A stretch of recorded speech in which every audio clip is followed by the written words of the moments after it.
Hello everyone, welcome back to the channel.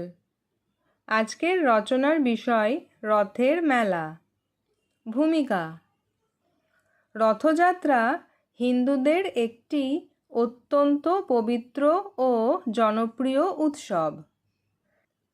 আষাঢ় মাসের শুক্লপক্ষের দ্বিতীয়া তিথিতে শ্রী জগন্নাথ দেবের রথযাত্রা অনুষ্ঠিত হয়। আর এই রথযাত্রাকে কেন্দ্র করে গ্রাম ও শহরের বিভিন্ন প্রান্তে যে মেলা বসে তাকেই আমরা রথের মেলা বলি।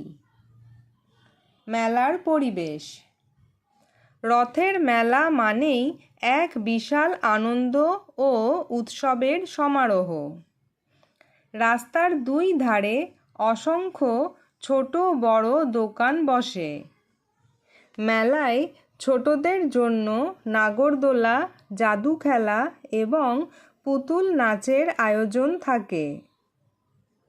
মেলায় মানুষের ভিড় এবং মাইকের শব্দে এক অন্যরকম আমেজ তৈরি হয়। দোকানের বৈচিত্র্য: মেলার দোকানগুলোতে মাটির পুতুল, প্লাস্টিকের খেলনা, বেলুন এবং বাঁশি পাওয়া যায়। এছাড়া ঘর সাজানোর জিনিস এবং হরেক রকমের বাসনপত্রও বিক্রি হয়।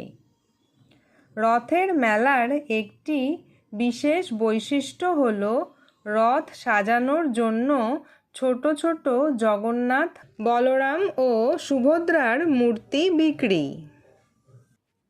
খাবার ও আনন্দ: রথের মেলায় পাঁপড় ভাজা এবং জিলিপি খাওয়া বাঙালির একটি পুরনো ঐতিহ্য।